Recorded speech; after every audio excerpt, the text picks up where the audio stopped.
Test, test, test, test. Test, test, test. Hello? There we go.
Do I have sound coming? Yep.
Hello?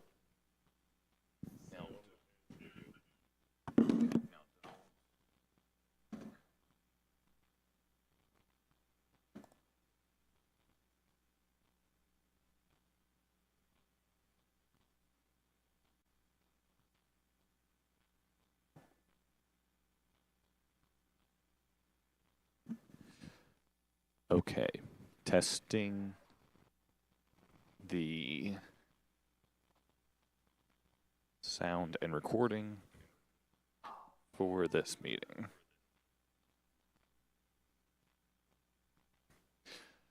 Okay, making sound, doing stuff, and should be ready to go from here.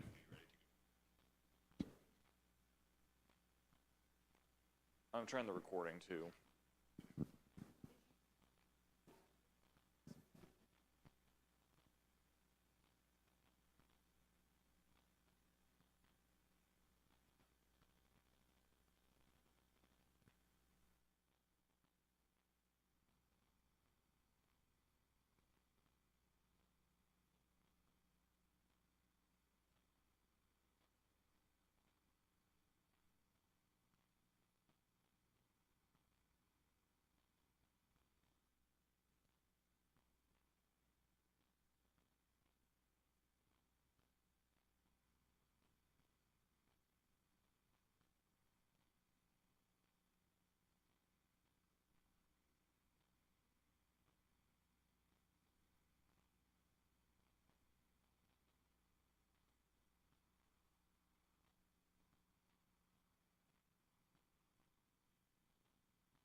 Okay.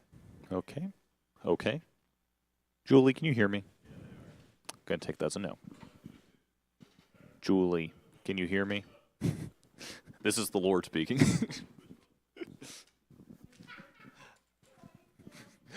I said Julie, and Julie goes. My dad talks about that happening in church once. He was walking through, and somebody at the music stand was just like, Woody. Dad's like, oh no, it's happening. But this looks fun.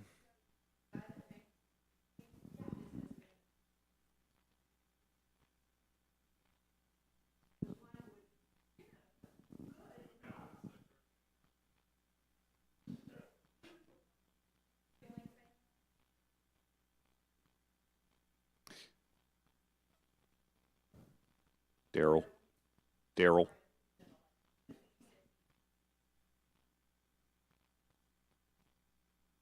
I'm not wanting to be too loud. How is this?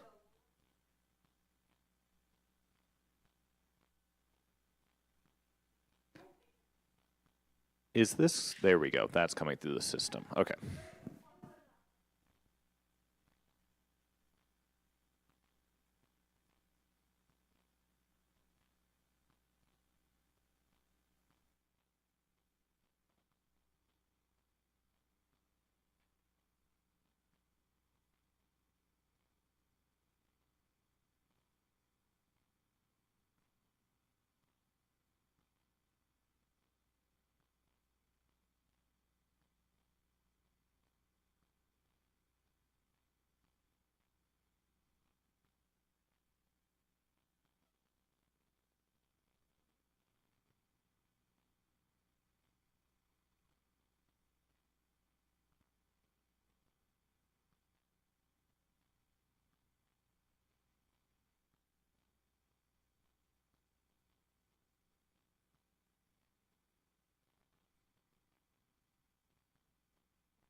Well, it's on. There's plenty of volume there. Testing 1, 2, 3. Testing 1, 2, 3. Testing. Everybody sounds okay to me. I'm going to move around.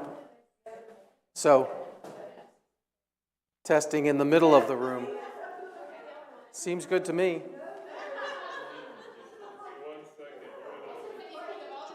I assume I should turn it off to save battery until I'm actually...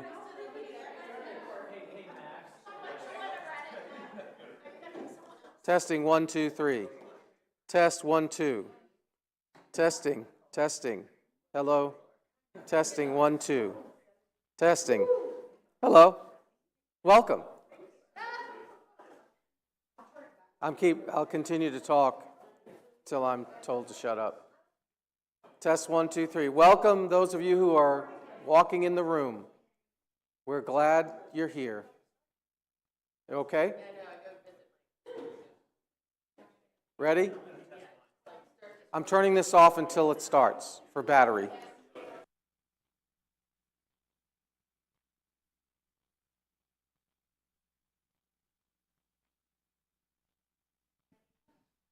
Testing 1, 2, 3, 4, 5, 6, 7, 8, 9, 10, 11, 12, 13, 14, 15, 16, 17, 18, 19, 20. Hi, Krista. 21, 22, 23, 24, 25, 26. Are you able to hear me, Daryl? Okay. If I happen to get back a little bit, am I okay? Is this okay? Or do I? The recording is fine. What is this okay, Max, for me to be about here? Can you hear me okay, Daryl? Yeah, it's a little hard for me to hear with all the background noise. Okay, good, very good. The person listening to the recording is not going to be able to hear what's happening at the table.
Well, good morning, everyone. Thank you Morning, for John. coming out on the coldest day of the year. I heard from Stacy that the temperature in Alaska was warmer last evening than it was in Harrisonburg. Isn't that encouraging? Well, thank you to everyone who participated in having our breakfast for us this morning. We all appreciate that. Yes. And also want to thank those of you who rearranged your schedules to be in this meeting. You know who you are, and I really appreciate that.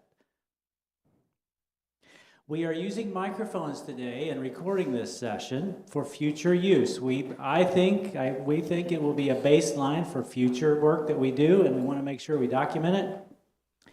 We're also recording it so that Yvonne can listen to it. We're not having an interactive hybrid meeting deliberately, and so we're recording it so that she can have the same takeaway value that you do, although she will not get to participate at the same level. She'll have to take the product, not participate in building the product for a change, because it's often the other way around.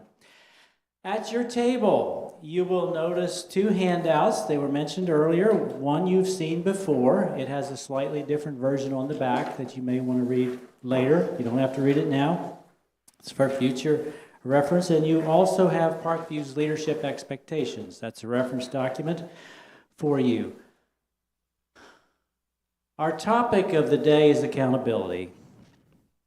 And by the end of the session, we will all have a shared understanding of the definition of accountability in the context of business.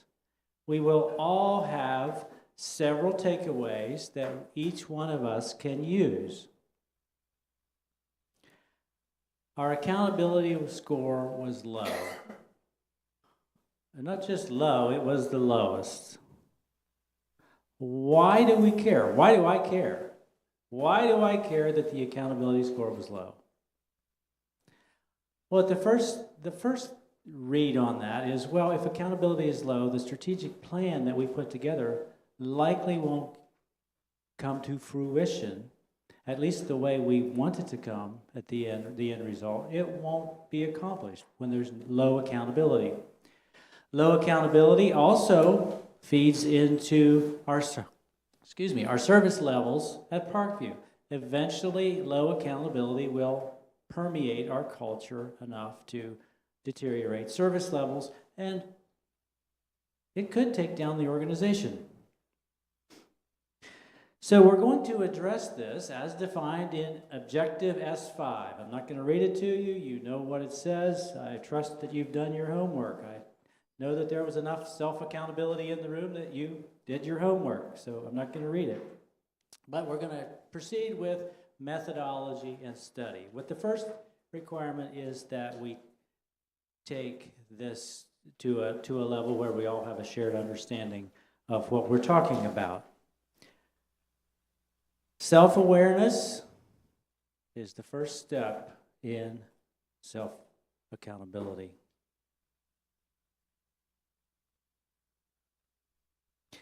Earn trust.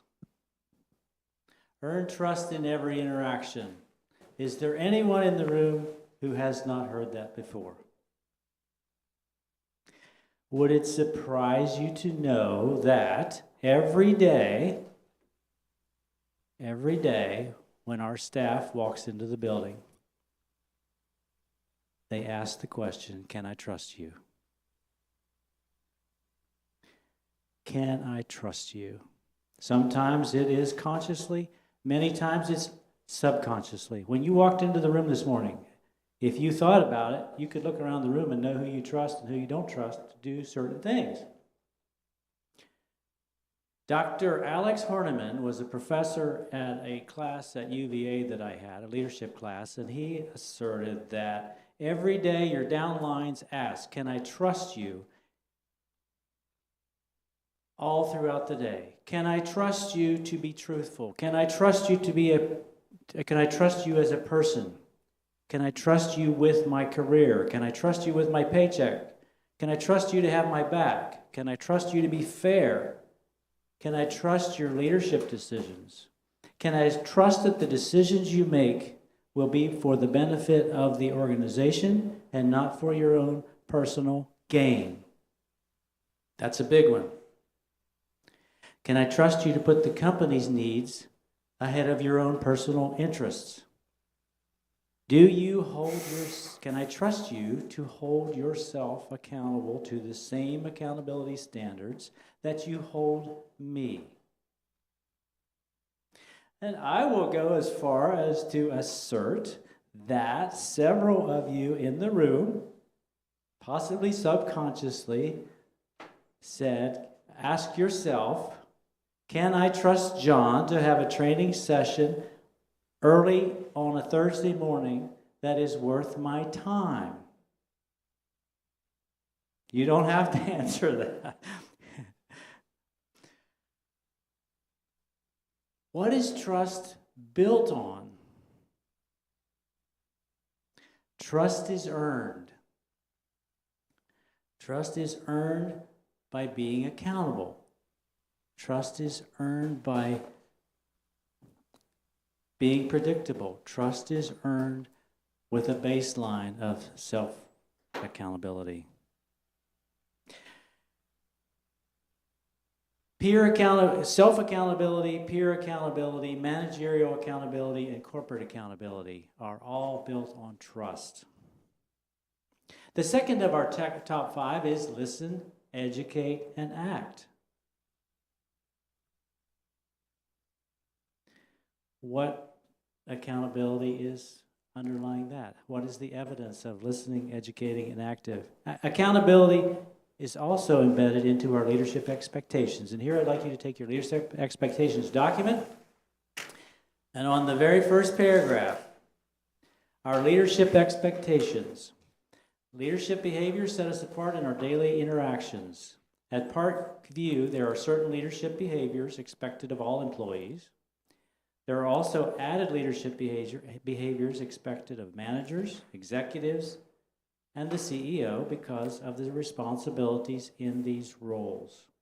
We hold ourselves and each other accountable for these expectations. How are we doing? There's no grade today.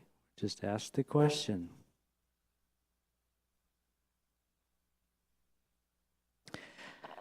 Now look at the page with the definitions, which is the other page, the other handout page. This is in your homework. This was in your pre-work. And if you look at self-accountability, I'm not going to read or go into any one of these very deeply.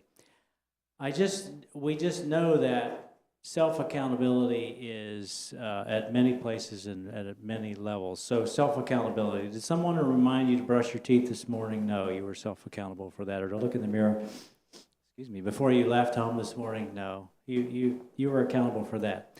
But what are the things at the office that we take for granted that we don't pay attention to on self-accountability? You've all heard of that. We've all participated and know the language hungry, humble, and smart. We watched it on YouTube. And hungry, humble, and smart also is an intersection of self-accountability. And for those of you who are new, If you haven't, you can reach out to me, or I'll make sure you have access to that TED Talk. It's a TED Talk. So, self-accountability, peer accountability. I was thinking about an example of peer accountability, and the best example that I can come up with is, on a team. If you're playing a team sport, and a teammate is always late to practice, or you soon lose trust in that individual. You soon give up on that person. Team accountability is at its highest level when the coach never has to push a player to work or to perform at their highest level. The teammates push those individuals to work at their highest level, to give their best. That's the example, the sports example that I thought of. And for those of you who are non-sports or listen to alternative sports, you get the picture. You understand. Alternative sports. I won't mention any names. Managerial accountability. Managerial accountability is interesting because I had to think a bit about that, but I think that's comes back to our employee handbooks, the manuals, the workflows, the processes, the checklists. And following up from that perspective, managerial is also an accountability that is in your supervisory responsibilities. It's accountability that you have to your team and that your team has to you and to each other and to the organization. And then corporate accountability. Corporate accountability is the best example that I can think of is when you do not trust an organization. Their accountability to their customer is very, very low. And so accountability is trust of the customer, trust of the member in that context. I also thought about Parkview's journey through of accountability. And when we were really, really small, just a couple of us, individual accountability was all of the layers. Our individual actions was created. The corporate perception, and that's the same today with sole proprietorships and the businesses that we work with all the time in our membership. That individual's accountability is the company's reputation. Today, that corporate accountability is all of us combined, put together with the board and our brand reputation, and so it's a much bigger today. I want to restate the purpose of the meeting. It's to create a common understanding of accountability in the context of Parkview, and it's to connect accountability with the Parkview way. The Parkview way is our top 5. It is our leadership expectations. It's the way we do business. It's the way we make decisions. And I want to invite you throughout this session today to be very thoughtful about what can I as an individual take away today and put into practice immediately in my one-on-ones, in my conversations with the team, and to be very conscious about and very self-aware about accountability moving forward. You have table assignments. You have assigned tables, and I know that's not the preferred way at Parkview. We like to choose and sit where we like to sit, but it was very thoughtfully selected today so that your supervisor is not at your table. You are free to discuss. We want to have the uninhibited conversations today, uninhibited by supervisor conversations, and I actually have to sit over here by the side by myself, and you don't have to feel sorry for me. It's by choice this morning. Well, I am delighted to introduce our facilitator for this morning, Brian Charette. Brian is a professor at JMU, retired professor, but he still teaches the class in the MBA program. He is a professional coach and a professional strategic plan facilitator. He was the facilitator of our board strategic planning session. He is an engaging and gifted facilitator, and it is my privilege and honor today to introduce Brian Charette. Brian? Thanks, John. Appreciate it. Just remember, when it gets bad, I am engaging and gifted. So if you at any point feel like I'm not engaging and gifted, then you're the one who's wrong. All right. So you know what our assignment is. You're at tables on purpose. You have flip charts on purpose. I'm going to be walking us through a process to develop concepts related to accountability. We will be done no later than 10 o'clock, and here's how we'll start. I want to go around the room, for my benefit mostly, since you know each other, your name, what you do for Parkview, and then a food that is not good for you that you would make good for you if you could, okay? And it has to be a specific food. It can't be like sweets. That's a cop-out. So I'm Brian. I serve Parkview in the area of strategic planning, and mine is easy. It's ravioli. I would love to be able to eat ravioli, but I cannot. Okay, let's start in the back. Christina doesn't like to start, so I'll start with Kevin. Go, Kevin. Of course, you're eating, which is perfect. All right. I'm Kevin, VP of Lending, and if I cannot eat, love to give you bagels. Oh, good.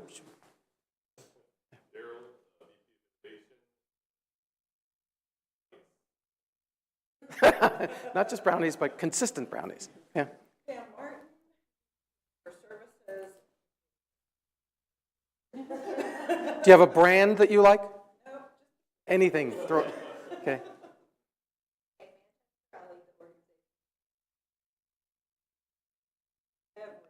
Ice cream.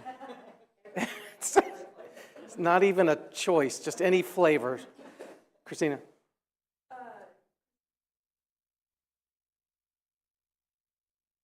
Yeah, good one. Are you ready to go, sir? Sure. Great. Nate Bosling, Technology Services Manager. You mean the candy? Yeah. Like Good and Plenty and stuff like that. Hot tamale. Are you, Nate, are you the newest person? No? And I started with poor Nate. Minding my own business, and he's the only one who's welcome, Nate.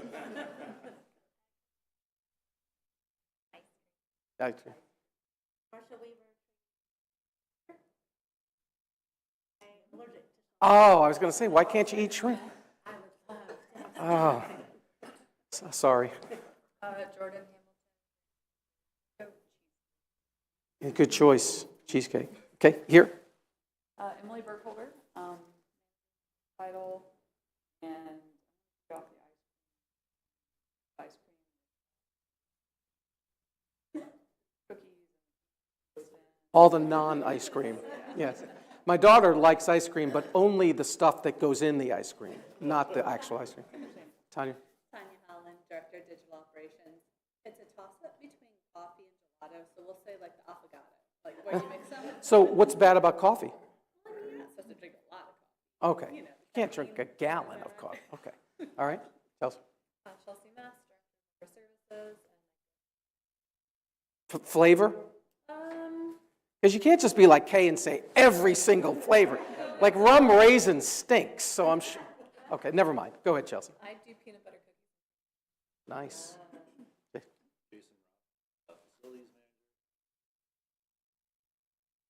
Is it a particular kind of pie? Oh, so light and airy. Hannah Bunn, HR manager, and I would say tortilla chips. And those are not good. Those are That is not good. in the back.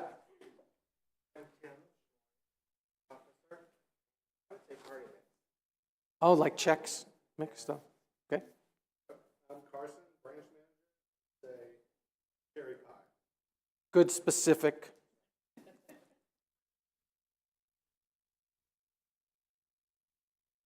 Doritos. Any flavor? Cool Ranch? Nacho? Just general? Okay. Nacho. You said nacho? Go.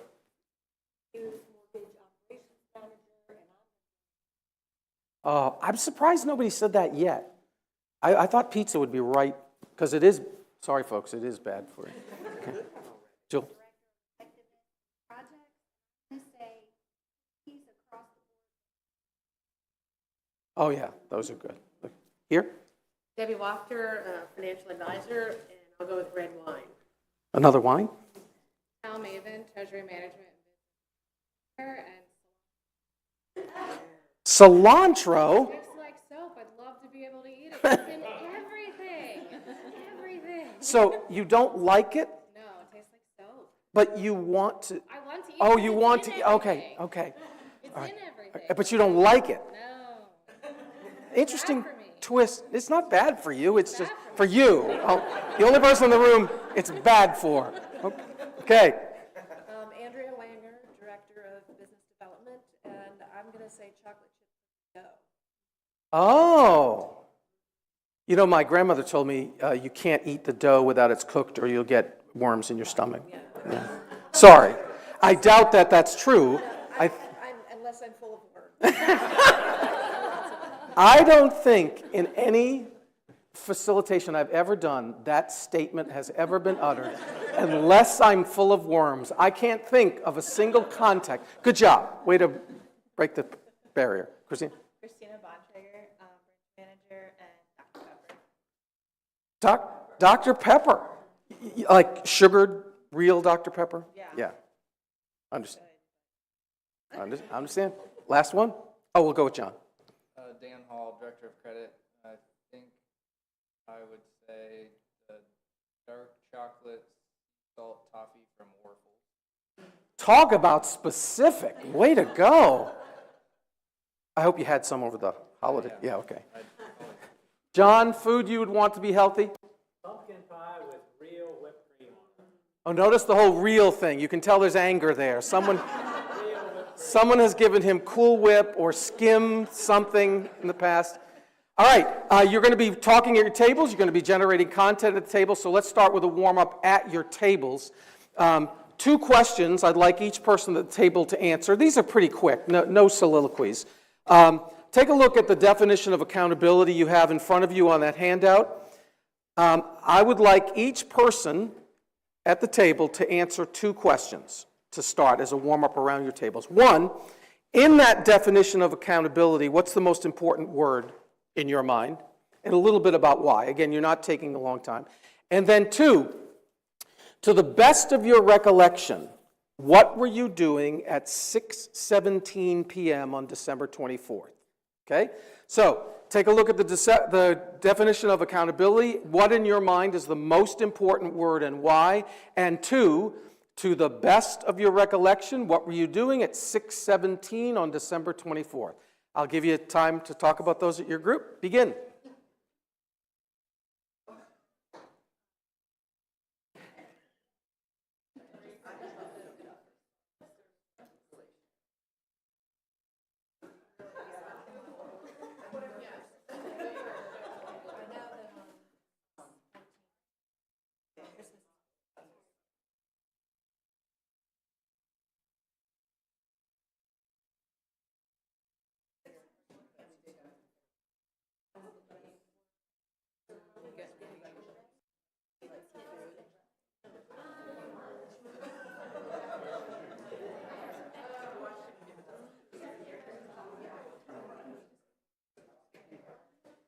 Pardon me? Well, people are going to cheat, I know, and have a couple of words, but I said one word. So the compliant people will go with one word. The wild at heart will go with a phrase, and I'm fine with either. A little bit about why. A little bit about why. Not just the word, but a little bit about why that's important.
Oh, down here, gotcha, okay.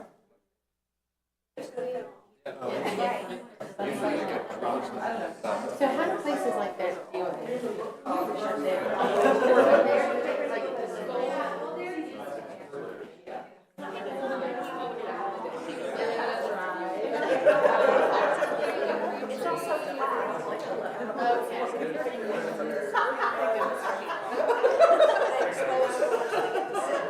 Take 5 minutes, 5 minutes.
Three minutes, 3 minutes.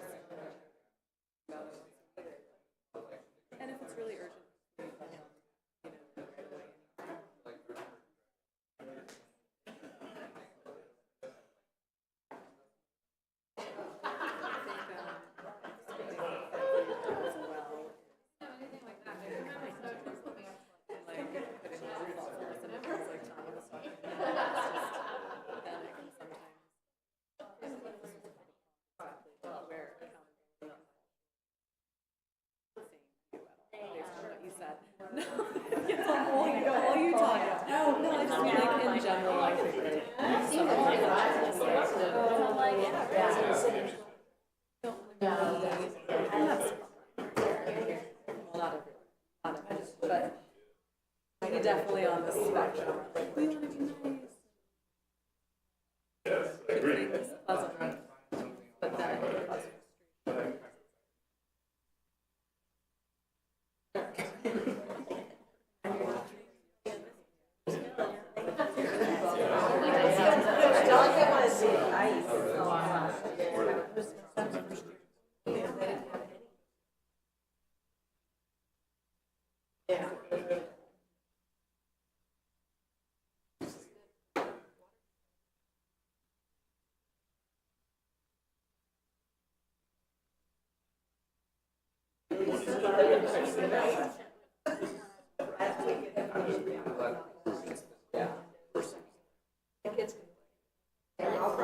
You have 1 minute. Make sure everybody has a chance to go.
Okay, has everybody at all tables answered both questions? Everybody gone? All right. Each table pick a scribe. This is someone with good penmanship who is going to be writing on your flip chart sheet. Pick a scribe. Got one? Okay. First discussion round. Now, there is one thing you can do or avoid doing that will make this time a complete waste of time. There's one thing you can do that will make what's about to happen a waste of your time and our time, and that is not be candid and honest. I've been in rooms where the organizational culture was so oppressive that they would hire me, remember, engaging, gifted, svelte. I added the last one. The last one was my own. But because people were so oppressed by the culture, they just smiled and pretended, and it was a total waste of time. Then real organizations are honest and look each other in the eye, tell each other the truth, deal with the truth, and address the truth when they want to fix something. So if you want to waste your time, hold things back. If you don't, be honest and candid. This is what we're going to start with. You already know that a survey was done last fall leading up to the board and leadership team retreat. That retreat was about the strategic planning process at Parkview, and that's why I was brought in. And so we divided the responses, and you'll see them on your sheet, to the survey in terms of board VPs and directors and managers, and compared the results. For both groups, accountability was the lowest score. That means the chances are everyone in this room views accountability as an area to work on. The chances are. Maybe for some of you it's second to last, but in general, it's something you want to work on. So that's what we're about to do this morning. So the first assignment is probably the most challenging because it requires the most honesty. What you're going to do is, on your flip chart sheets, using complete sentences, scribes, complete sentences, subject, verb, direct object, all that stuff. We're going to go for the Mount Rushmore of the source of that issue. In other words, what are 4 factors that you think made accountability a lower scoring item? What are the 4 factors currently extant that made it score that way? So what you're going to put on your flip chart sheet are 4 complete sentences. Sometimes you do bulleted lists. This time you're not. You're going to write 4 complete sentences that represent your team's assessment of the 4 specific reasons that you viewed accountability as a relatively weaker aspect. So 4 complete sentences on your flip chart sheets where you diagnose the reasons you think, obviously you speculate, that you think it scored relatively low. Any questions before you get to work? Okay, begin. Complete sentences, scribes.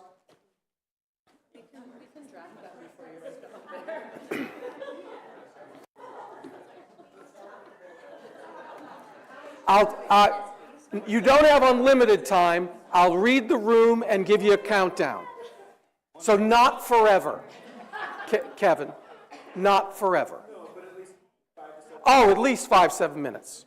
Just do your best, and I'll affirm you where necessary.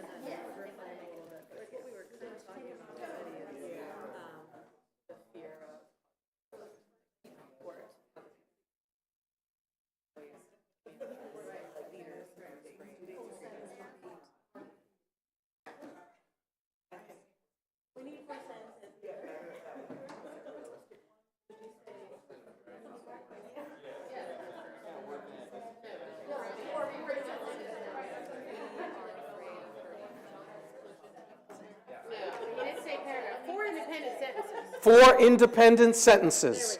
Sentence 1, sentence 2, sentence 3, and sentence 4. They don't have to be long sentences, but they have to be sentences.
I guess where I'm thinking is like the trust was exactly what I was thinking of before John said. It was like, yes, like accountability where it's broken. When I think across the organization,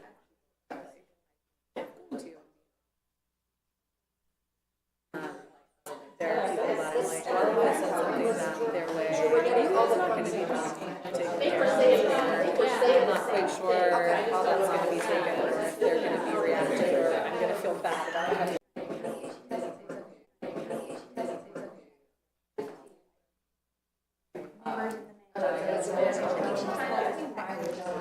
Target 12 minutes to finish. Target 12 minutes.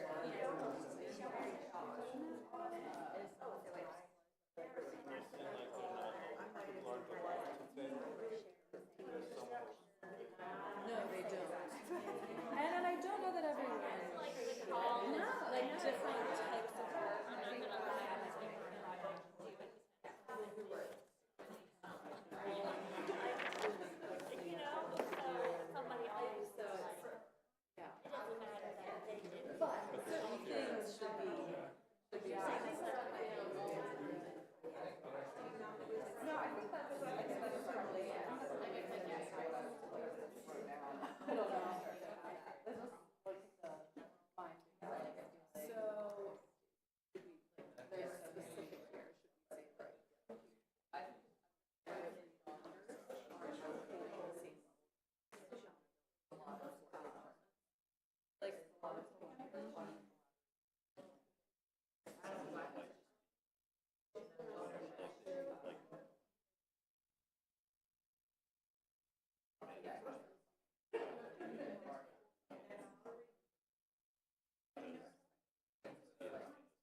Ten minutes. 10 minutes.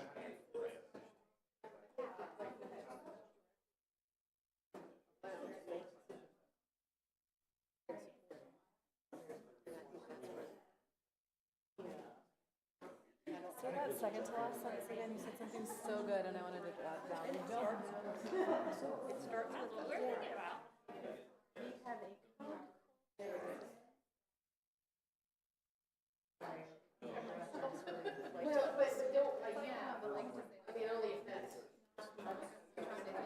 Like, are aware of things or doing something about it.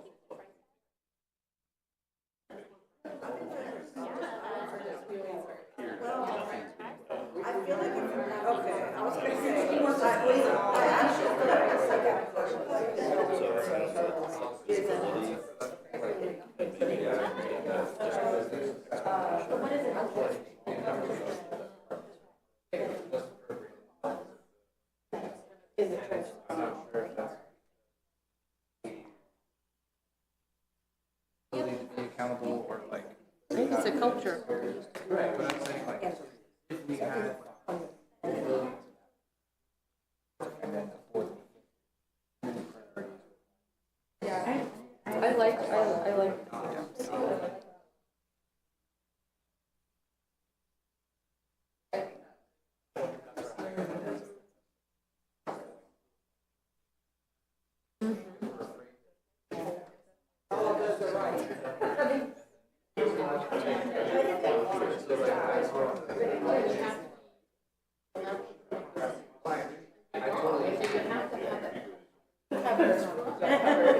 So lack of follow-up and known follow-through by management.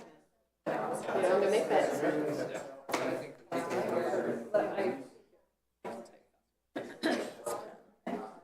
Lack of, man, I like that, lack of follow-up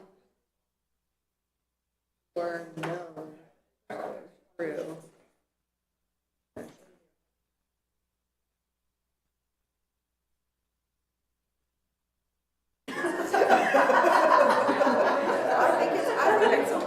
Much better than something that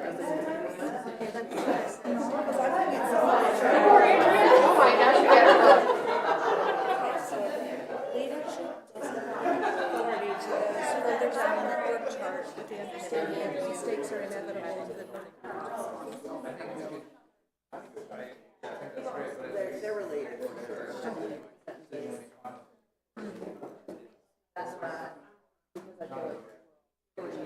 Or like 7 minutes, 7.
obviously it's a thing, right? So that sounds like an important one to. When I think of the M18, and I'm imagining you thinking about the M18 when you say that, although you may be thinking of many departments. I think of how Well, you have people, like will Andrea say what each one are, or will you? Not what each one, not what each. I'm going to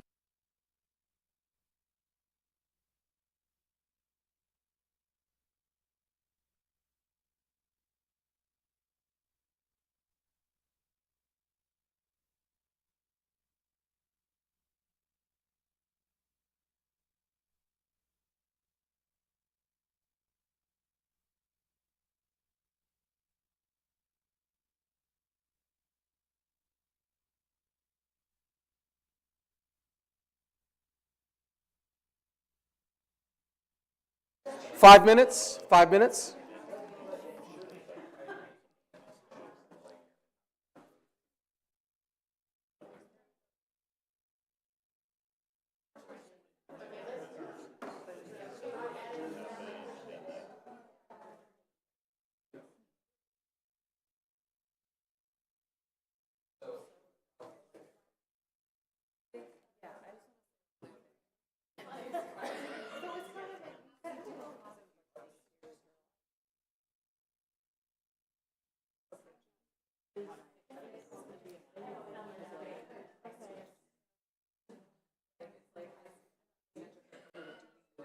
It's kind of just like a self-awareness, like, hey, this is on my to-do list.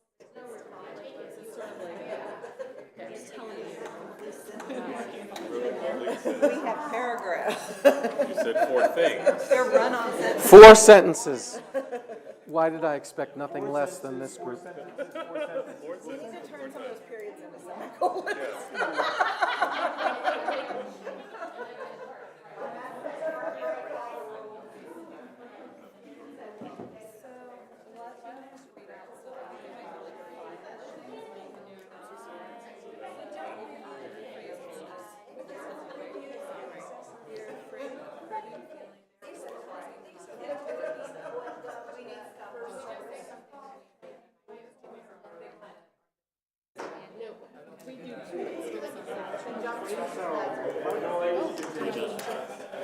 And we can't do that. Let's go.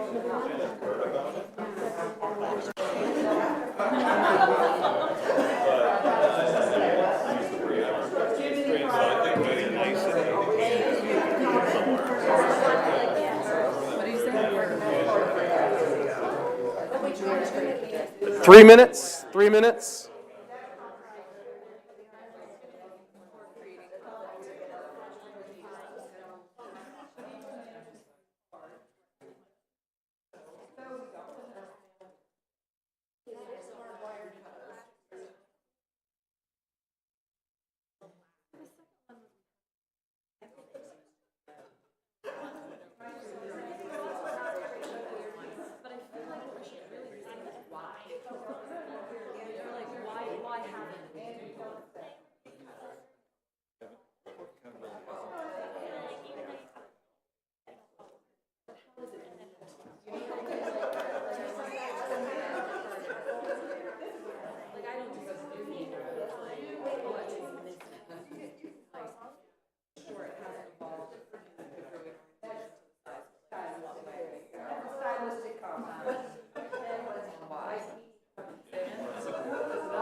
I just am not surprised, so.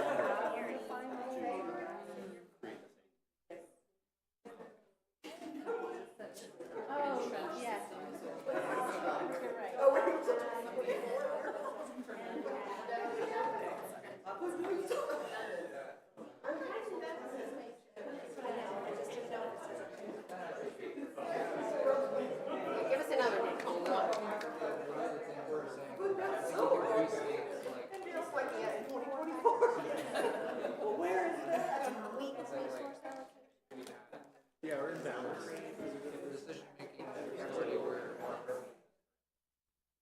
For like established processes that need to grow and improve along with our organization. Established processes. You should be finishing up. You will have a couple more minutes. I changed my mind about that. I just sensed 2 more minutes are needed. I had said change and keep our organization. Need to change the data organizational growth. I was just sitting here thinking, like, can I do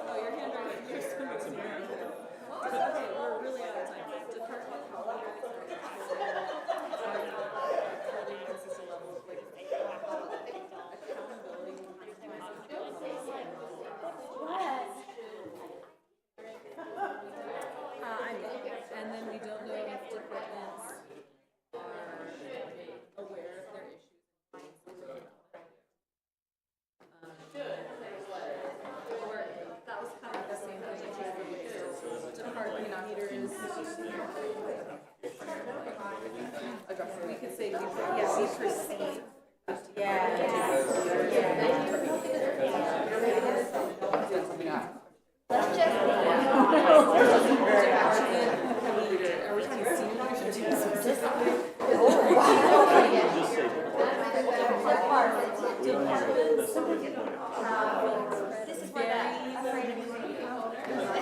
Departments have very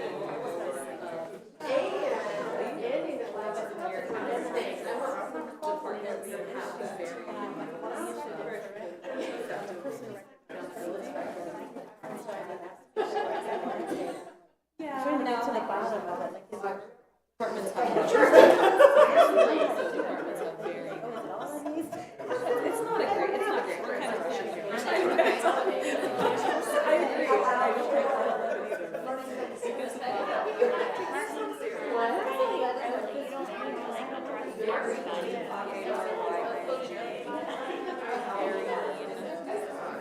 Levels,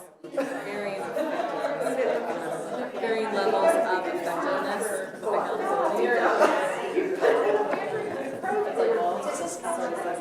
Right.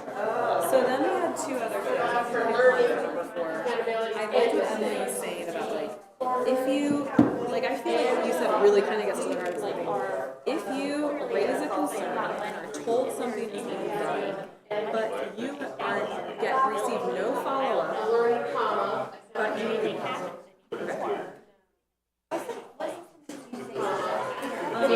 lack of follow-up and follow-up by management. But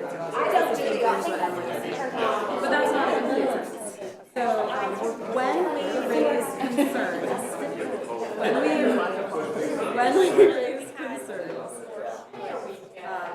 management lacks follow-up. And there is no evidence of something.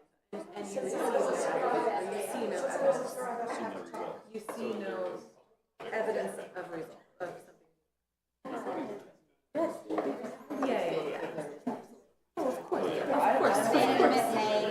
When we raise concerns. Sometimes.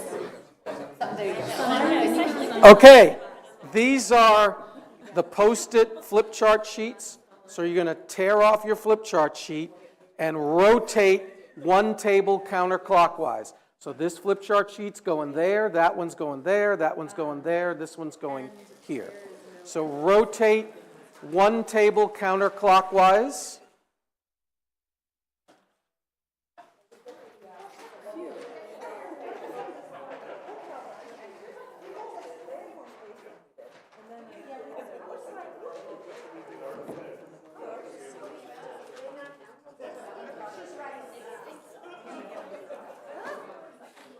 Good job, Hannah.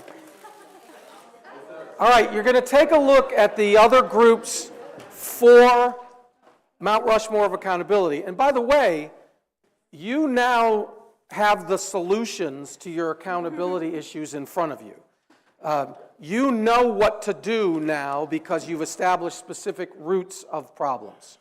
So what I'd like you to do very quickly, this is not as long as you just took, take a look at their four and draw a single horizontal line through the one that you think least contributes to the accountability problem. Of the four, all are valid, all are important, but which one in your mind least contributes to the accountability issues? You've got about a minute or two to do that. Draw a single horizontal line through the one that is least problematic.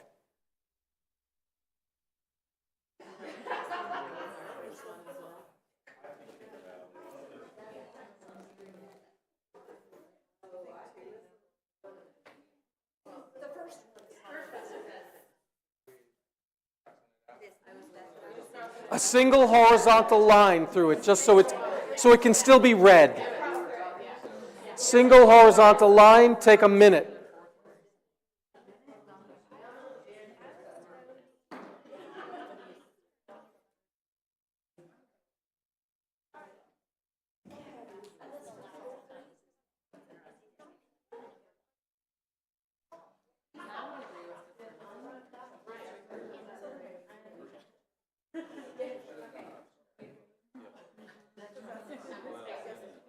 All right, finish up.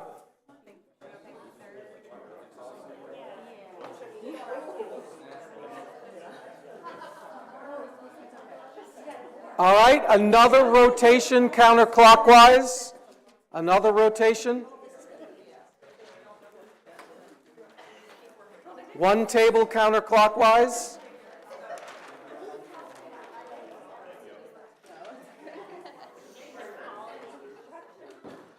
Of the three that remain on that flip chart sheet, which one is the biggest contributor to low accountability?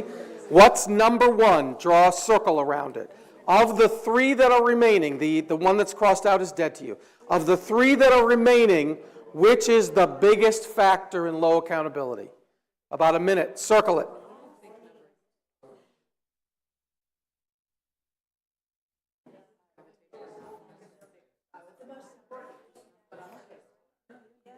Draw a circle around the number one problem, the one that contributes most to low accountability.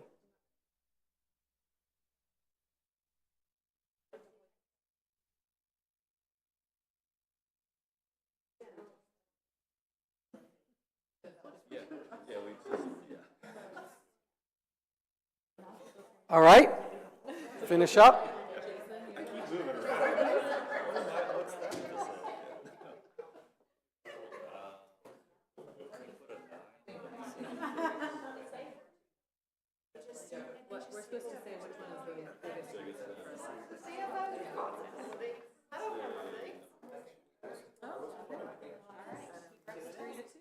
All right, one final rotation, counterclockwise, one table.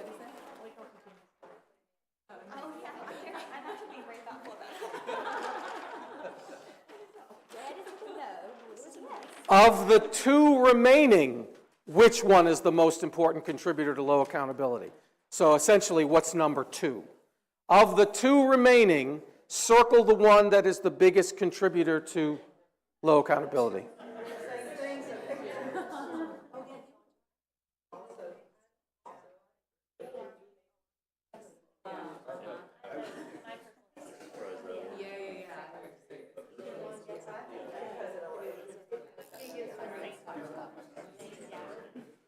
All right.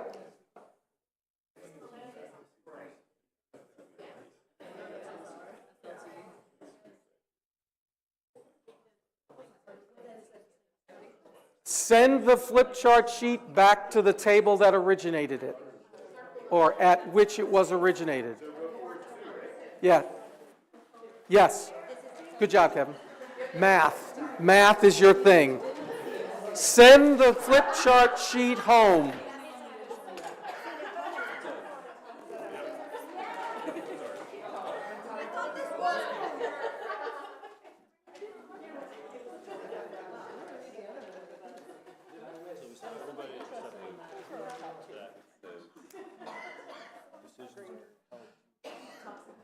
All right, what we'll do now is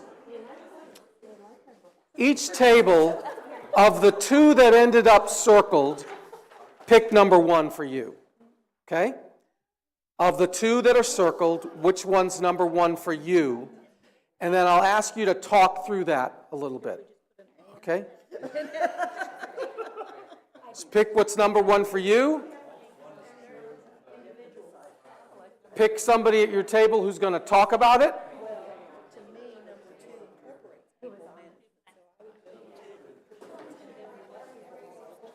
You ready? You picked one and you got a talker, right? Yeah, we got a talker. Got a talker.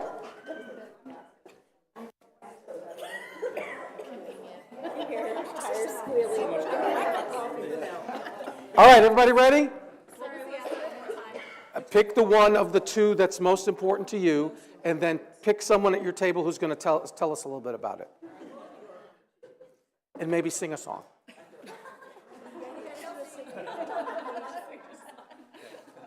Every table ready? Because we're starting right here.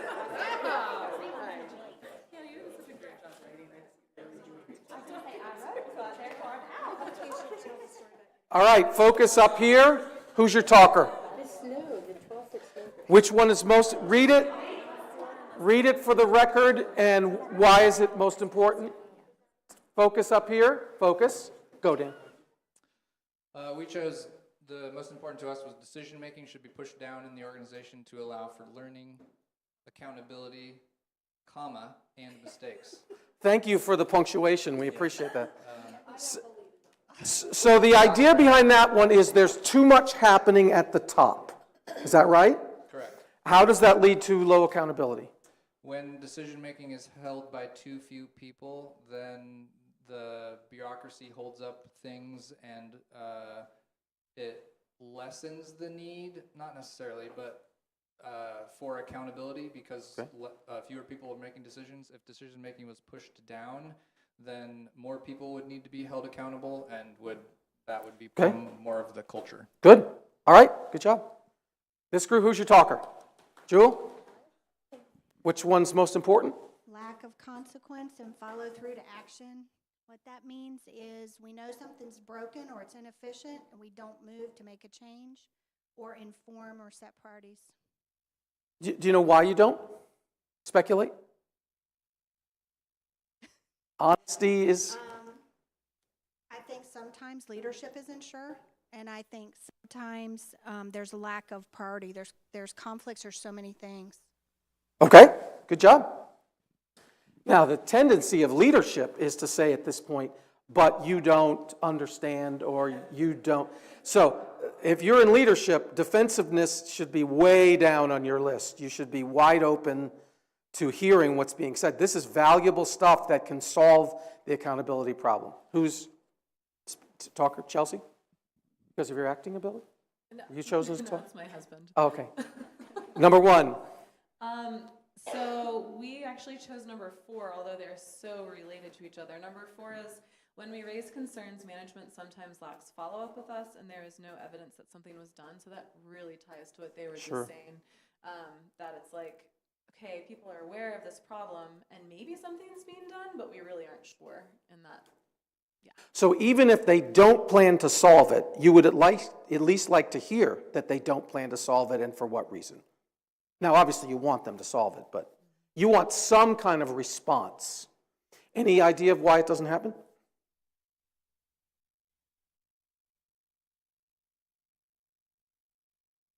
Maybe that ties to what was on almost every single one about fear of addressing or creating conflict. Yeah, that's a big one.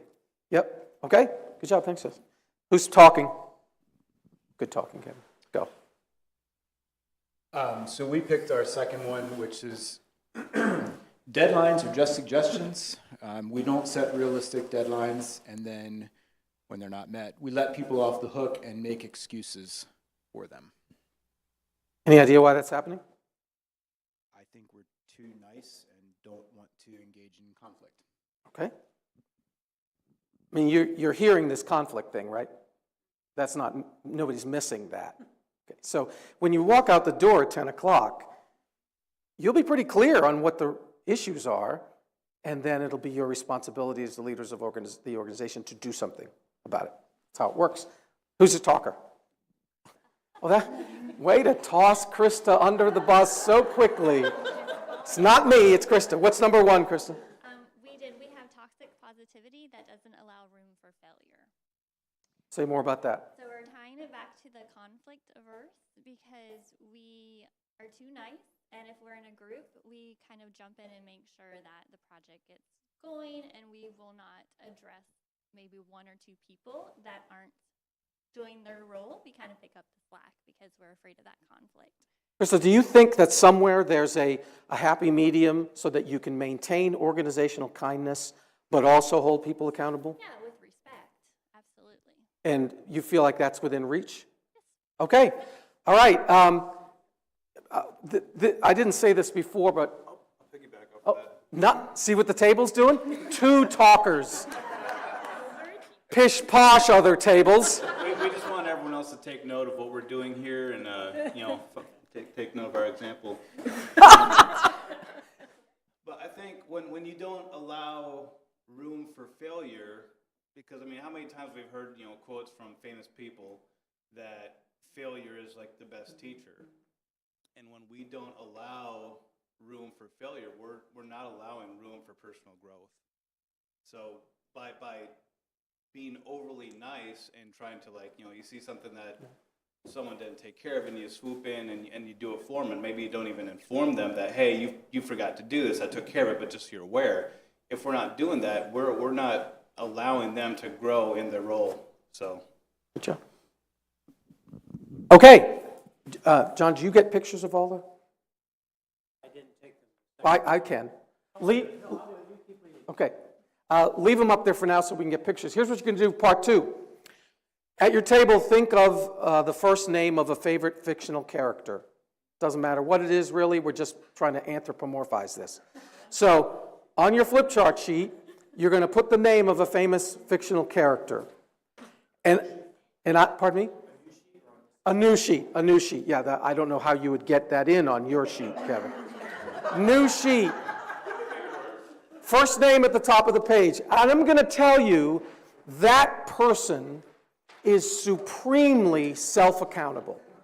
That name at the top of your page is the most self-accountable person you can imagine. At your table, by the way, Sherlock is the number one. When I do this exercise, Sherlock is the number one answer. So nobody else takes Sherlock. So I want you to tell me 3 things about that person. Now, these can be bulleted. They don't have to be complete sentences. But 3 things about that person that make them self-accountable. Okay, so put the name at the top of the flip chart sheet, and then bullets, just bullets. We're not going to roll this one around the room. 3 things about that person that justifies their description as the most self-accountable person imaginable. 3 things that person does, okay? Name at the top, 3 reasons they are the most self-accountable person, go. This is a quicker one.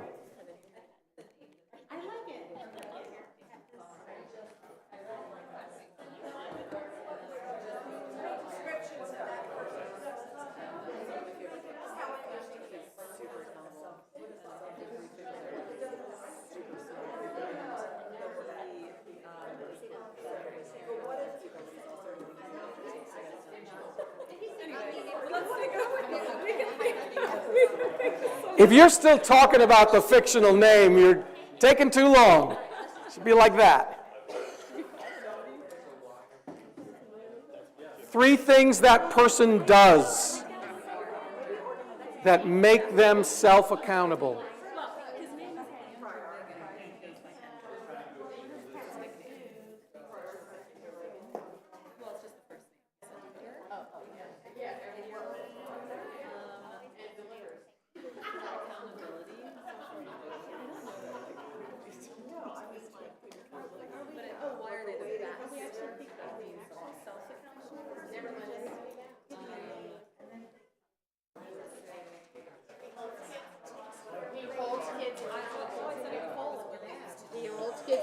There's a naughty list and a nice. But there's something about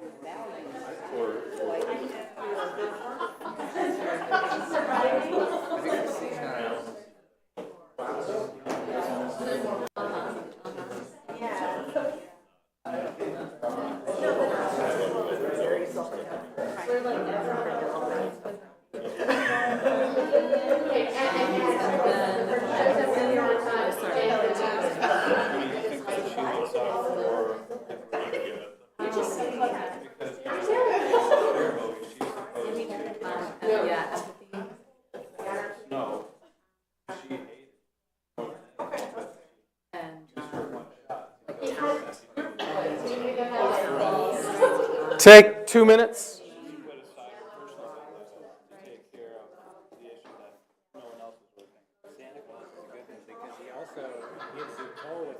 That's right. That's good.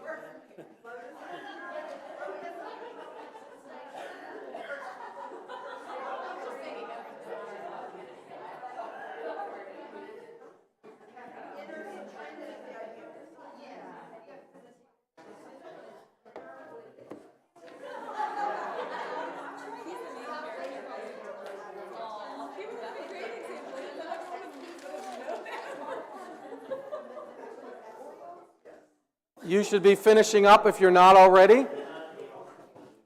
What you're going to do is you're going to tear off the flip chart sheet and put it at the bottom of the current one so you'll have it in front of you, okay, for the last exercise. Tear off the flip chart sheet, slide it down, and re-stick it at the bottom so you have that as a reminder for what you're going to do next.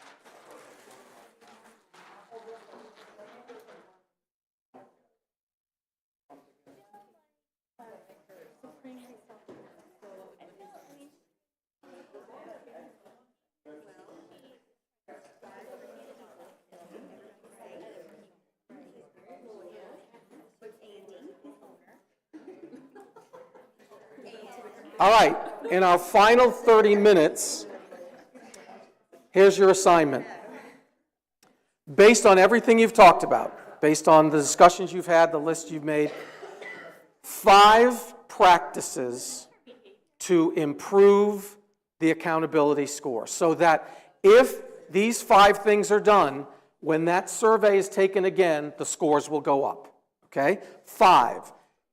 At least 3 of them have to be individual practices because it's often a cop-out to say Parkview should, because that sort of takes you out of it. So of the 5, 3 should be things that individuals will start doing. You can have 2 organizational ones. It doesn't really help to say we should be less conflict averse. That doesn't really help anything. But if one of them is every person at Parkview should see conflict as a healthy expression of a relationship rather than a negative one. That might be one you'd have. So 5 practices that if you do them between now and the future, the next time this survey is done, then the scores will go up. And I want to make a couple of comments before you make your list. One is, you notice that also on the survey, one of the things that was identified as something that needs to be developed is this kind of work, strategic thinking and strategic approaches. Well, that's one reason I'm part of the team. That's one reason we're doing this. The leadership team recognizes that more needs to be done in the area of strategy. And so that's part of, you probably noticed this on the scores, especially on your scores. The second thing is, there are already tools that exist. You don't have to invent anything new necessarily. There are tools to foster accountability in the organization. Kay, you want to say something about the tools, or John, say something about the tools?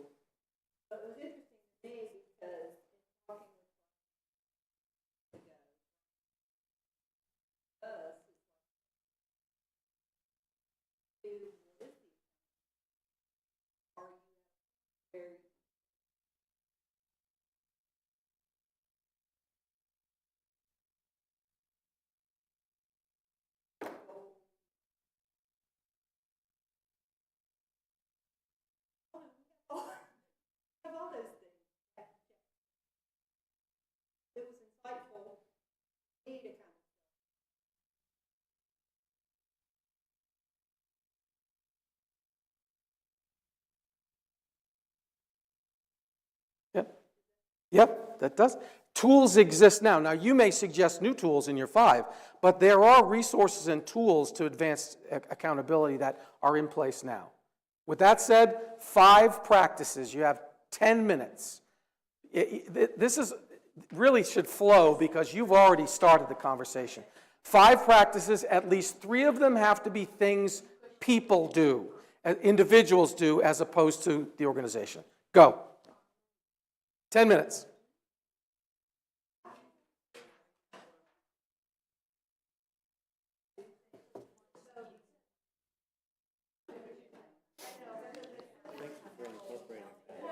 Yep. The more specific, the better.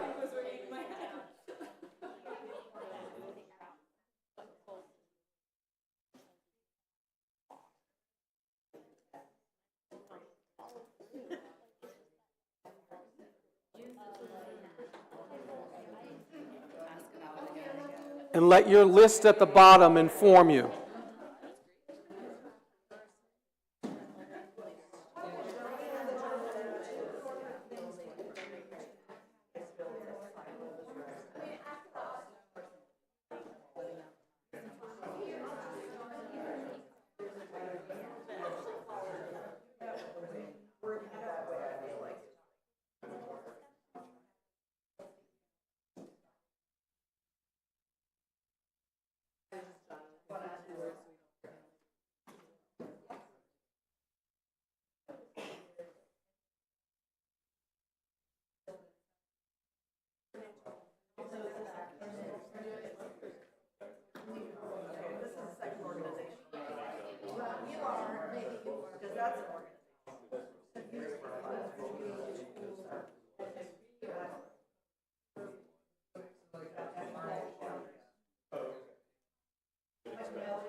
But like, get there however you want.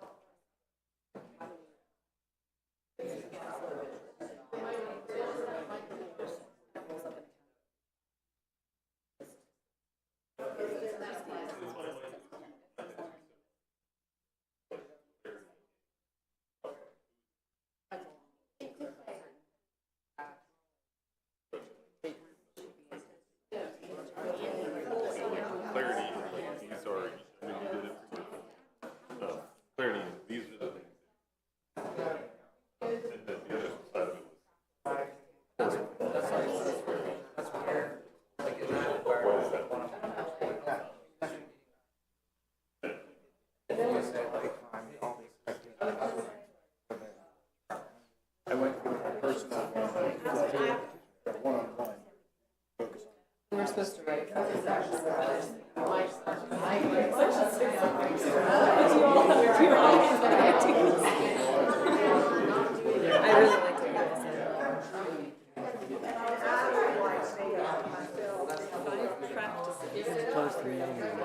I'll point to you and ask for closing comments. So yeah, Hannah, you had said your deadlines for communicating with states. If you're unable to. 8 minutes. 8 minutes.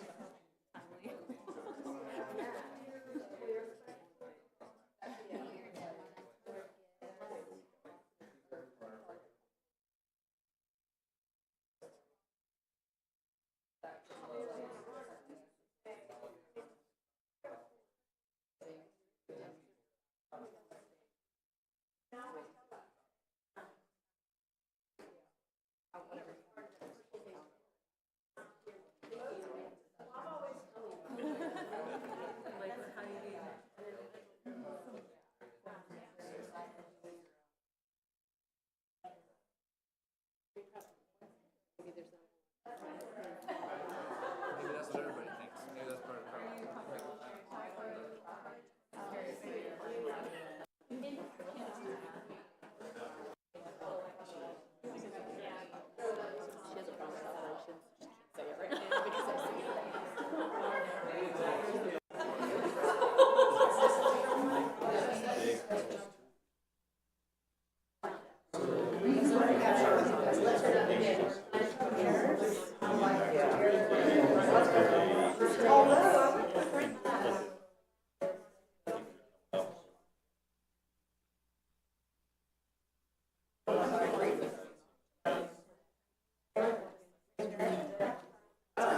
As soon as possible.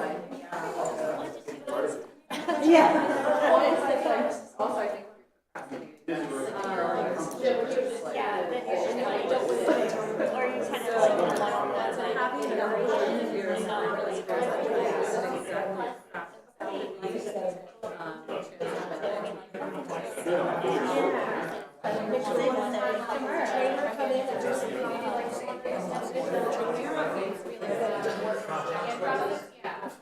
like, the.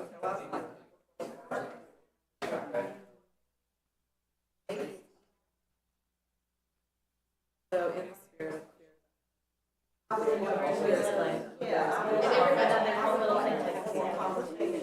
Well, and also like everybody's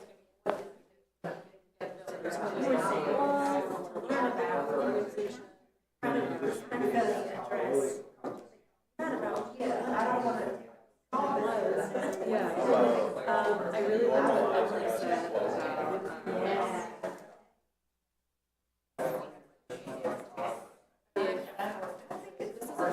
person. I'll just say it poorly. If you are not seeing accountability, ask for follow-up. 5 minutes, 5 minutes. Like you have some, like if it's missing, you can take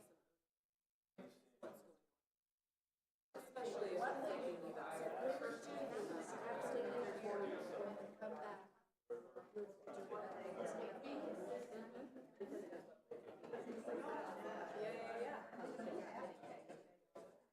you need that. Or even just forget commit, just provide. Like that's the practice. Not committing to it, do.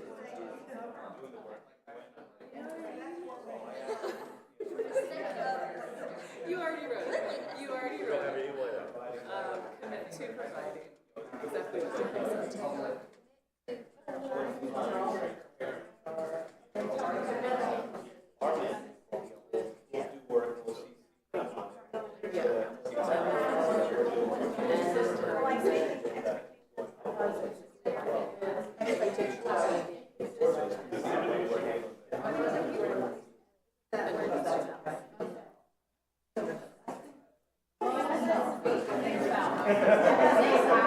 It's for like 20.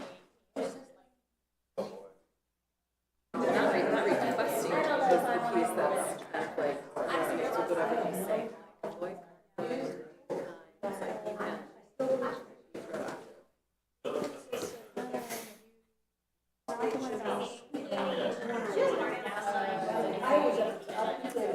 Plain and active on both sides. Or both. Yeah, so the practice would be both participants. Play and active.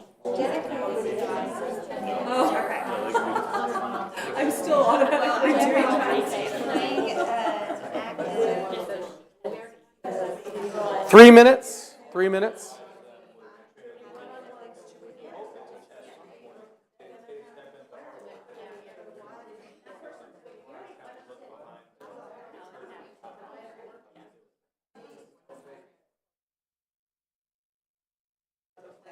I would underline and. That was kind of a big, like, yeah. We're supposed to do 5.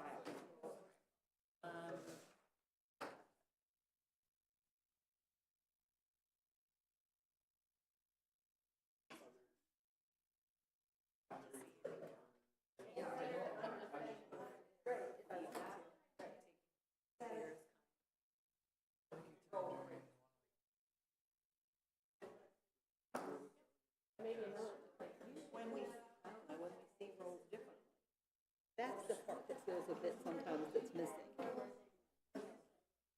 We don't want to say anything. They'll like say, what do you want? Yeah.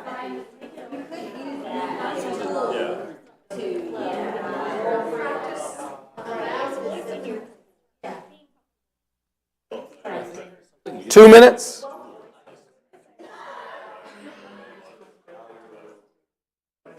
This could be a separate goal. I think utilizing tools is awesome. And it doesn't have to go to being handed.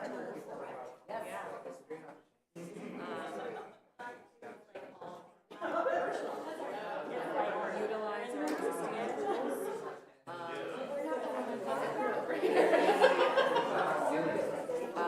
Something about like more equally addressed organization.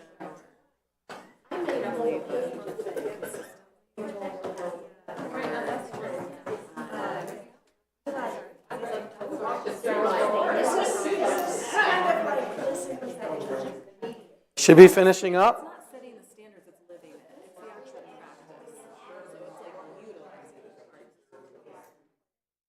Yeah, right.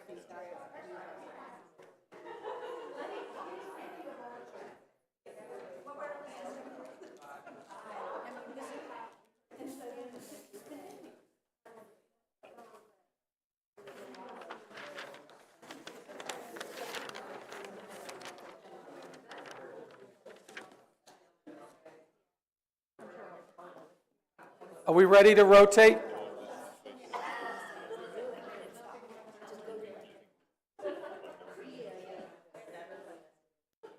Ready? Okay, this rotation is clockwise. One table clockwise. One table clockwise, the way a clock goes. Both sheets, yep.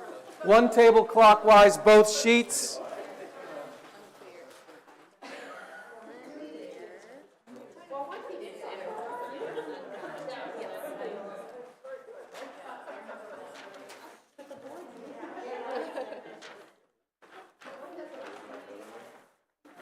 Okay, you're looking at their list of 5. Which one will have the greatest impact on improving accountability? Of their 5, which one is the gold one? Which one will have the most impact if it's followed? Circle that one. You won't have a long time for this, but which one of those practices, if followed, will have the greatest the greatest improvement in accountability? Circle it.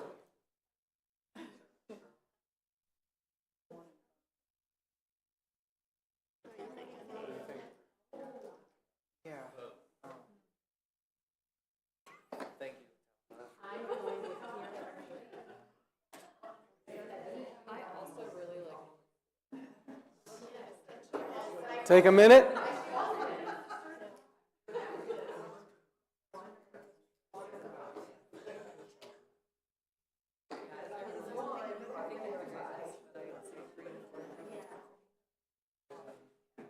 Okay?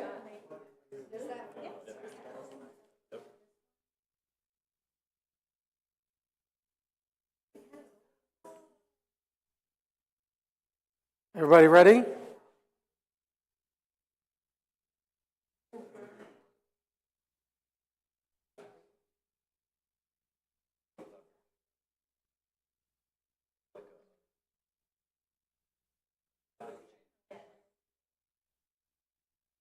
All right, one more clockwise rotation.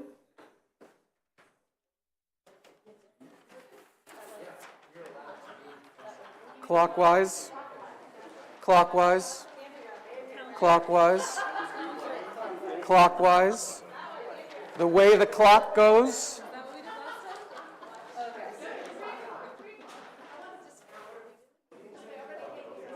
Of the 4 remaining, which reflects the greatest gap? In other words, what's the delta? Which one of those 4 has the farthest to go in the organization?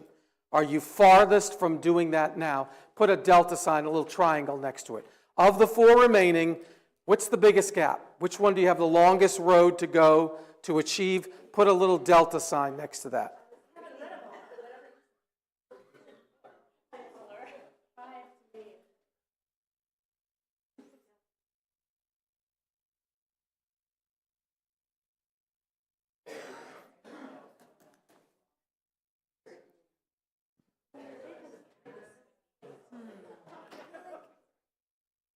Talkers, I'm going to ask you about the delta, then we'll close.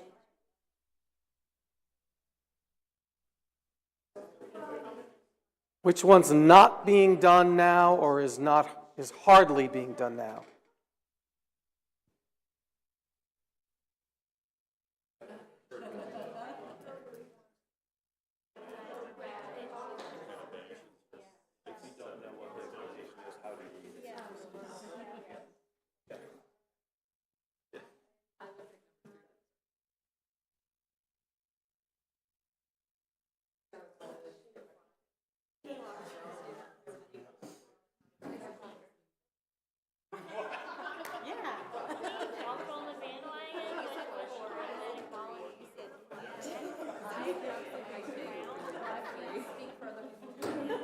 Everybody ready?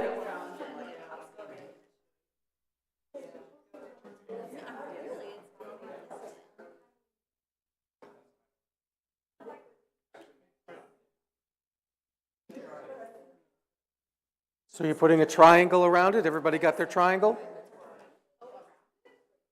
Or near it, by it. People. Okay.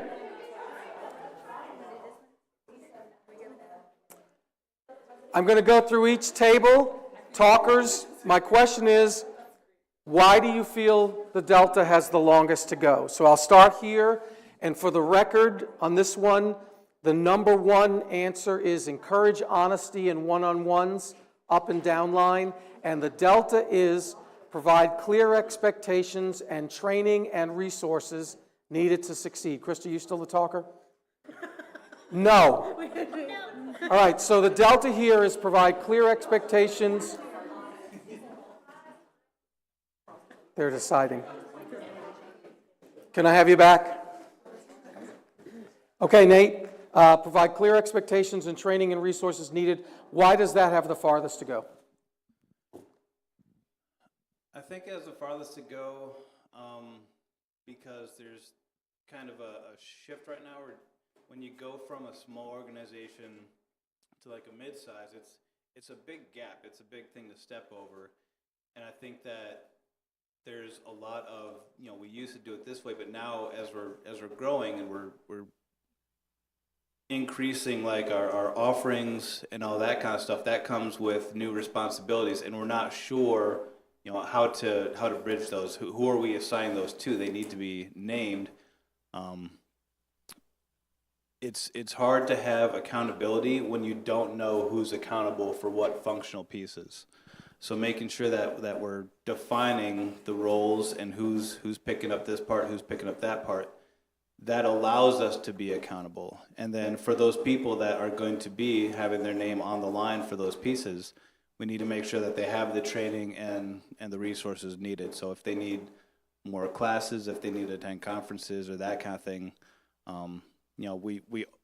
we try to offer that, but making sure that they're empowered to ask for it. I think that's kind of what the gap is.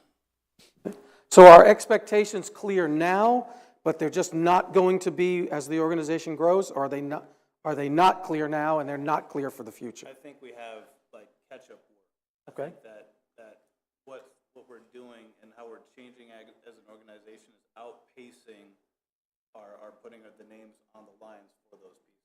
Okay, thanks. I'll go here. So for the record, the number one is reframe conflict failure as a growth opportunity, and the delta is follow the strategic plan, and if deviating, communicate. Hannah, are you talking? Who's talking? Jason, talk. So their delta is follow the strategic plan. So why is it not being followed now, Jason? I think there is I think the strategic plan is definitely vocalized and known. I think the following it is the coming and going of priorities through the year that can derail where the strategic plan is going. And so I think it's hard to maintain that momentum on the strategic plan in the day-to-day process of all the other competing initiatives or new things or things that come up. Okay, thanks. Where's your sheet? Oh, okay. So number one is dedicate time during one-on-ones monthly to review expectation, and the delta is allow, even welcome dissenting viewpoints and opinions. Why is that the delta? Because even in this group, we had some dissenting opinions on which one to pick for the delta. We'd also talked about number one, about being clear about expectations. But I think the dissenting viewpoints goes back to the lack of conflict or the lack of willing to engage in a conflict that people have talked about. Okay, thanks. Things are surfacing. Expectations aren't clear. The strategic initiative, strategic thinking needs to get down the down line, and there's a aversion to conflict. So it's not like there are mysteries here. You know, as leaders, where to go from here, which is wonderful. Who's the talker? Okay. Number one is practice candid feedback. Clear is kind, unclear is unkind. Clear is kind, unclear is unkind. And the delta is commit to providing timely follow-up and requesting it from others.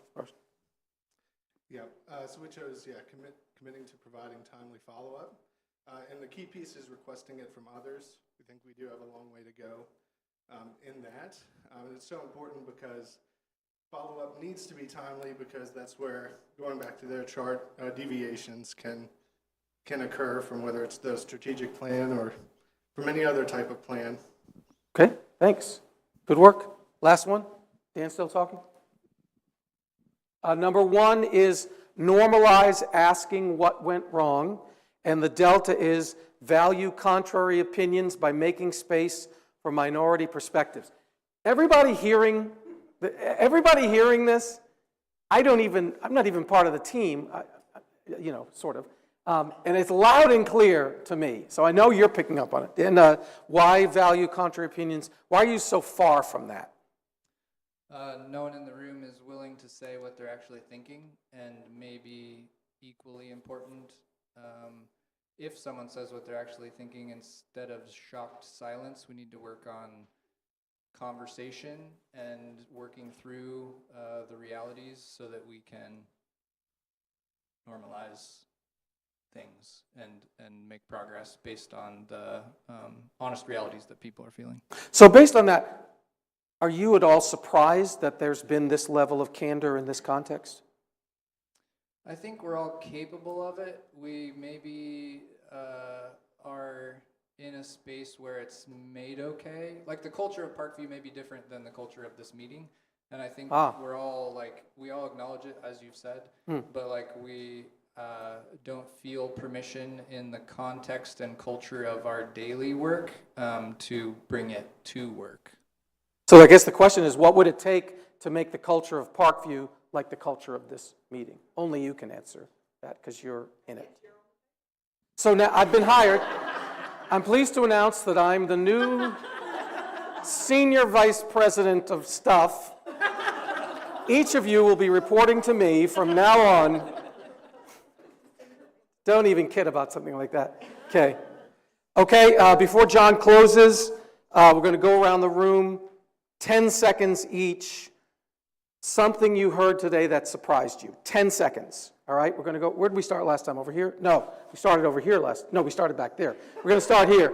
10 seconds, and then John will close. Something you heard today that surprised you. Go, Nate. Not anything in particular. I'm surprised at how the different groups are picking up on the same exact things over and over, the repeating themes and the repeated ways that we think that we can fix them. Thanks, Kristen. It was just, You can repeat. The whole thing of I've always felt conflict was here, and hearing others agree. Okay. Toxic positivity. I know the concept. Toxic positivity. How to get beyond what's positive positivity. Okay. Yeah, similar. I'm not necessarily surprised we put similar things. At least we're all on the same page, but I'm really surprised exactly how similar some of our pages were. There's a lot of consensus, which is great. Here? I'm surprised that other people share thoughts or observations that I've had. Yeah. How widespread and deep some of these issues run decades for some employees throughout the world. And that's hard to break. But we're all committed to it. Yep. Chelsea? I don't know if surprised is quite the right word, but I like the perspective of it goes both ways. So it's okay, if we bring a concern, we want to hear back from management, and they be accountable to following up with us, but also, we can follow up with them. Yes. And in check-ins, it's not just the supervisor who's leading that and setting the pace. It's the employee supervisee should also be having an equal part in that. Okay. Jason? I think I was surprised by the simplicity of some of the solutions. Okay. It's a matter of doing it. And Simplicity of solutions? Yeah. The light bulb that encourage accountability with employees also, not just. Yep. Yeah. I think the surprise was the sort of universal understanding or agreement of some of the concepts, while also operating the way we do every day. Okay, Christina? Toxic positivity is feeling what it is within. Okay, Andrew? Maybe the universal tendency to avoid. Okay, Tom? I guess probably that more people are open to direct feedback. Welcome it. We're all represent different areas. Yet when we started talking, we were like, oh Yeah. yeah. Oh, okay, I'm not alone.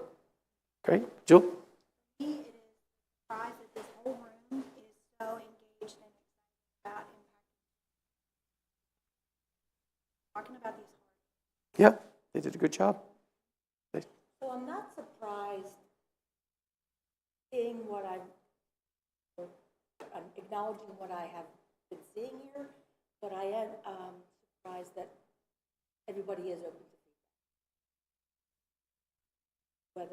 Whether I'm the one that initiates it or somebody comes. Great. Stacey?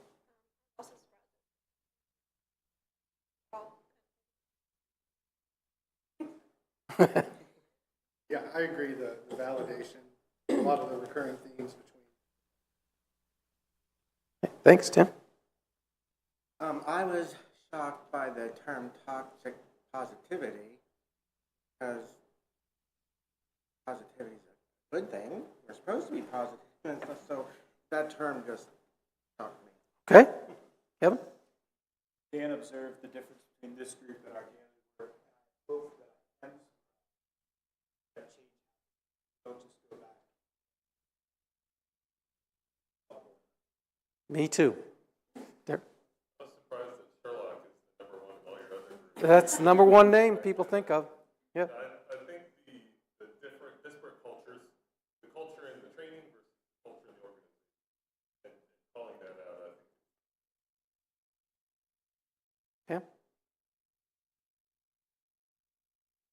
I am not surprised about the consensus.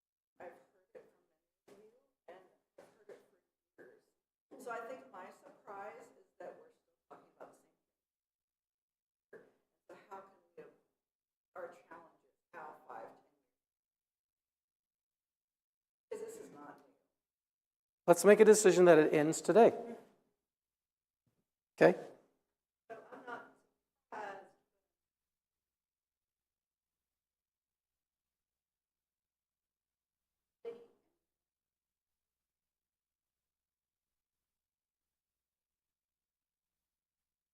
Christina?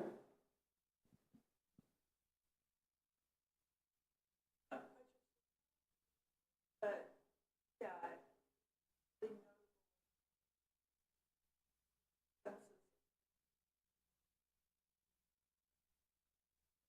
both directions. Okay. John, would you share your surprise and then close us? Please, at the end, put your flip chart sheets on that table back there, and I'll take them.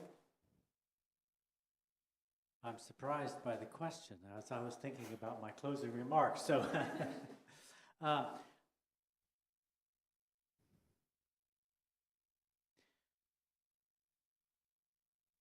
think I'm surprised by the toxic, what was Positivity? Toxic positivity. And my thought about that was optimism and positivity are very different. And I want to be extremely optimistic all the time. Optimism, but what was the term again? Toxic positivity. Positivity, toxic positivity. There is something to that. So that shocked me a bit. So would you agree with me, and would you join me in thanking Brian in his engaging and gifting facilitation? Thanks. Good job. Thank you, Brian, our Senior Vice President Of stuff. That's my new thing. Thanks, Kay.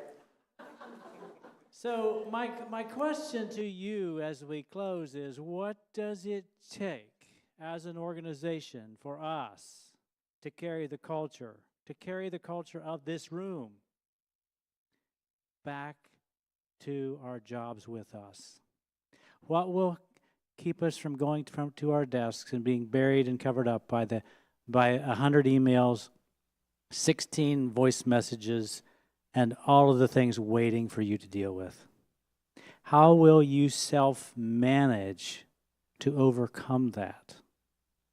It won't change. That stuff won't change. And the only person in the room that can change is me.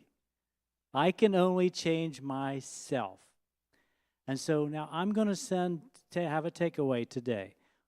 We know that we can change one person.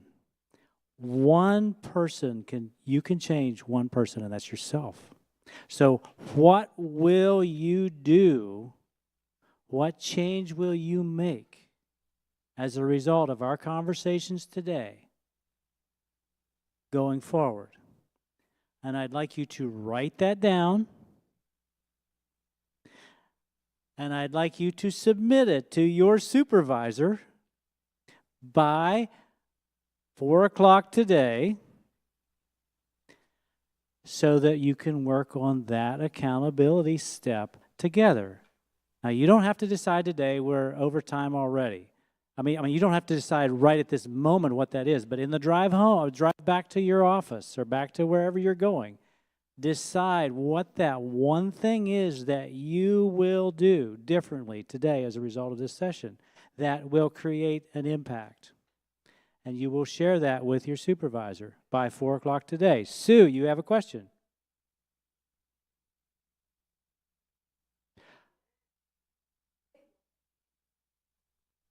Sue, I'm delighted that you asked that question. So, it's bidirectional. Our assignment just grew. It sounds familiar to Parkview. This is kind of how we operate, the scope creep. Right, Julie? Scope creep. So the scope just creeped. The supervisor will share downline as well. So I have an assignment as well. I was trying to get out of it. No, just... Thank you for your engaging conversations today and for your hard work. It's a pleasure to work with this caliber of individuals every day. And I say that in all sincerity. Not every organization is this blessed. Have a great day, everyone.